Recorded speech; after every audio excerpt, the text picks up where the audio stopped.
हिमाचल प्रदेश के अलग अलग विश्वविद्यालयों में हो रही भर्तियों में धांधली का आरोप छात्र संगठन एसएफआई ने लगाया है। शिमला में आयोजित पत्रकार वार्ता में एसएफआई प्रतिनिधियों ने कहा कि यूनिवर्सिटीज में हो रही भर्तियों में यूजीसी के नियमों को दरकिनार कर चहेतों को नौकरी दी जा रही है। इतना ही नहीं, एसएफआई ने कहा कि इन भर्तियों में एबीवीपी लीडरशिप को एडजस्ट किया जा रहा है।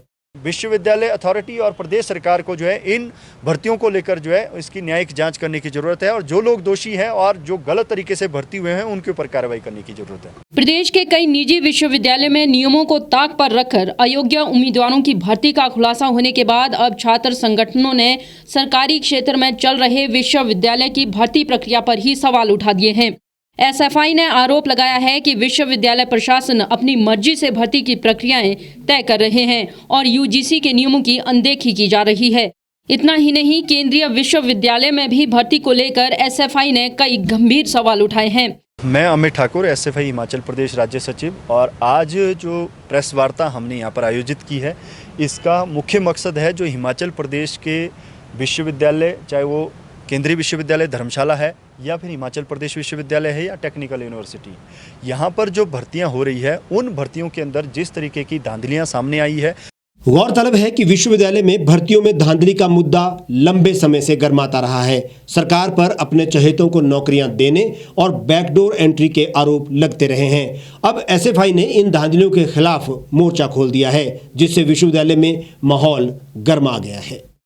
एसएफआई के राज्य सचिव अमित ठाकुर ने कहा कि आज की प्रेस वार्ता विश्वविद्यालय में भर्ती प्रक्रिया में हो रही धांधलियों को उजागर करने के लिए बुलाई गई है। उन्होंने कहा कि भर्ती प्रक्रिया में बड़े स्तर पर धांधली हो रही है और इसके खिलाफ कार्रवाई की जानी चाहिए। हिमाचल प्रदेश विश्वविद्यालय के अंदर पिछले 1 साल से हम देख रहे हैं जो भर्तियां हो रही है, उन भर्तियों को किस तरीके से जो है उसमें नियमों को ताक पर रखने की कोशिश की जा रही है, यूजीसी के नियमों को बाईपास करने की कोशिश की जा रही है। रोस्टर सिस्टम जो हिमाचल प्रदेश विश्वविद्यालय के अंदर इम्प्लीमेंट होना चाहिए था, उसको जो है दरकिनार करने की कोशिश की गई है। दूसरी तरफ सेंट्रल यूनिवर्सिटी के अंदर हमने देखा है कि वहाँ पर जो है विश्वविद्यालय के अंदर जिन लोगों को भर्ती किया गया है वो क्वालिफाइड नहीं है। उन लोगों के जो है बहुत सारी जो उनके टीचिंग एक्सपीरियंसेस है उसको जो है वो फुलफिल नहीं कर रहे हैं। एक जो जर्नलिज्म के अंदर वहाँ पर प्रोफेसर की अपॉइंटमेंट हुई है, पंचजन्य के अंदर जो आरएसएस का मुखपत्र है उसके अंदर वो संपादक हुआ करते थे, ठीक है, लेकिन आज की डेट में वो वहाँ पर पीएचडी करा रहे हैं एज ए प्रोफेसर, वहाँ पर जो उनको नियुक्ति मिली है। इसी तरीके से फाइन आर्ट्स के अंदर एक जो प्रोफेसर के रूप में वहाँ अपॉइंटमेंट हुई है, असिस्टेंट प्रोफेसर के रूप में, वो जो सिंपल एमए है, और एक जो है बीएलएलबी है वो भी वहाँ पर जो है एज प्रोफेसर जो है आज पीएचडी करवा रहे हैं। तो ये कहीं ना कहीं यूनिवर्सिटी के जो रिसर्च लेवल है उसके साथ भी एक बहुत बड़ा खिलवाड़ है, और इसी तरीके से हिमाचल प्रदेश विश्वविद्यालय के अंदर भी हो रहा है। यहाँ पर जो है आरएसएस और बीजेपी से संबंधित या फिर एबीवीपी की जो पुरानी लीडरशिप है वो चाहे किसी भी स्टेट की है, उन लोगों को जो है प्रायोरिटी देने के लिए, उन लोगों को जो है विश्वविद्यालय के अंदर भर्ती करने के लिए इन्होंने जो है कोई सिस्टम जो है यहाँ पर अप्लाई नहीं किया है कि एक सीट के लिए, एक पोस्ट के लिए कितने लोगों को जो है शॉर्टलिस्ट किया जाए। एक सीट के लिए एचपीपीएससी 5 लोगों को बुलाती है, या फिर जैसे हमारा जो स्टाफ सिलेक्शन बोर्ड है वो भी जो है उसका भी एक पैटर्न होता है, लेकिन एचपी यूनिवर्सिटी का कोई पैटर्न नहीं है। एक सीट के लिए 15 लोगों को भी बुलाया जा रहा है और फिर 15वें आदमी को जो वहाँ पर अंदर किया जा रहा है और बाकी 14 लोगों को बाहर किया जा रहा है। ये कहीं ना कहीं जो यूनिवर्सिटी के अंदर नेट जेआरएफ क्वालिफाइड लोग हैं या जो यूजीसी केयर लिस्ट के अंदर जिनके जर्नल पब्लिश हुए हैं, उन तमाम लोगों को जो है इसमें जो है इन भर्ती प्रक्रिया के अंदर जो है उनको बाहर किया गया है और अपने चहेतों को भर्ती देने के लिए, विश्वविद्यालय का भगवाकरण करने के लिए जो है वहाँ पर अपने चहेतों को भर्ती करने की कोशिश की जा रही है। बिना मतलब कि यूनिवर्सिटी के अंदर जो है बहुत सारी पीठ इन्होंने तैयार की है दीनदयाल उपाध्याय के नाम से। सेंट्रल यूनिवर्सिटी के अंदर भी उसका जो है दीनदयाल उपाध्याय के नाम से सेंटर बनाया है और वहाँ पर इस तरह के जो है अयोग्य लोगों को भर्ती करने की कोशिश की जा रही है। पीएचडी के अंदर भी जो है मेरिट के आधार पर कोई वहाँ पर जो है उस तरीके की परवाह नहीं की जाती है और अपने चहेतों को या बीजेपी के या एबीवीपी से समर्थित लोगों को जो वहाँ पर एडमिशन दी जाती है। तो ये कहीं ना कहीं जो है हमारे शिक्षा के गुणवत्ता के साथ एक बहुत बड़ा खिलवाड़ है।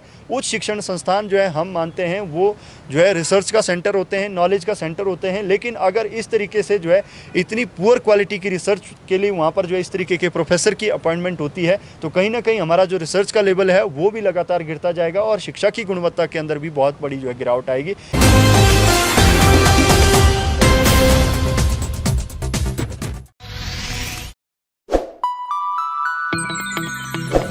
खबरों में बने रहने के लिए सब्सक्राइब करें द रीव टाइम्स, लाइक और शेयर करना ना भूलें।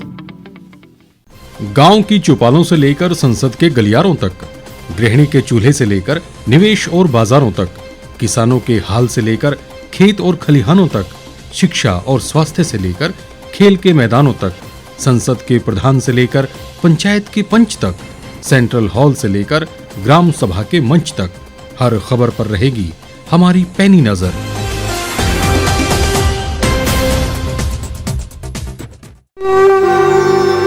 भारतवर्ष, जिसे आप दशकों से सुनते आए हैं कि सोने की चिड़िया थी। इसके पंख पहले मुगलों ने कुतरे, फिर अंग्रेजों ने, और आज राजनीतिक प्राणी कोई कोर कसर नहीं छोड़ रहे। आज भी लगभग 25 करोड़ लोग रात को भूखे सोते हैं। करीब 2 करोड़ लोगों के पास घर नहीं है। भ्रष्टाचार में हमारा 176 देशों में 80 नंबर आता है। औसतन 100 महिलाओं के साथ हर दिन ज्यादतियां होती है और ना जाने क्या क्या। देश की संसद से कुछ ही दूरी पर चादर लपेटे सैकड़ों लोग सुबह नील गगन के नीचे सोए हुए मिलते हैं। क्या आप एक ऐसे भारत की परिकल्पना नहीं करना चाहेंगे जहां कुछ ऐसा किया जाए कि 1 वर्ष के भीतर देश में कोई भिखारी या लाचार भी आश्रयहीन न रहे? लोगों को सभी सरकारी सेवाएं घर द्वार पर ही प्रदान की जाएं ताकि दफ्तर या कर्मचारी के चक्कर ना काटने पड़े। भ्रष्टाचार जड़ से समाप्त हो जाएगा। सेवा प्रदाताओं की पब्लिक रेटिंग यानी जनाकलन और तकनीक द्वारा अपराधों का शून्यकरण किया जाए। स्वास्थ्य और आधारभूत शिक्षा सभी के लिए समान गुणवत्ता के साथ निशुल्क प्राप्त हो, और भी बहुत कुछ। यदि आप इस पवित्र राष्ट्र निर्माण यज्ञ का हिस्सा बनना चाहते हैं तो आज ही राष्ट्रीय लोक नीति पार्टी से जुड़ें। अब देश राजनीति से नहीं, लोक नीति से चलेगा। विजिट करें वेबसाइट rashtriyalokniti.org।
एक छत के नीचे सुविधाओं का अब उठाएं लाभ।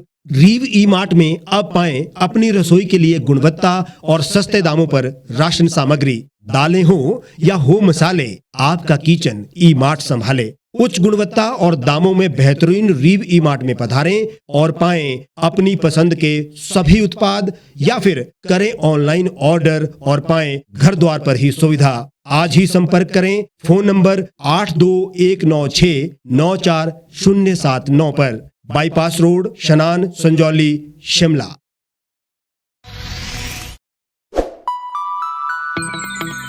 लेटेस्ट खबरों के लिए यूं ही देखते रहिए द रीव टाइम्स। लाइक, शेयर और सब्सक्राइब करना ना भूलें।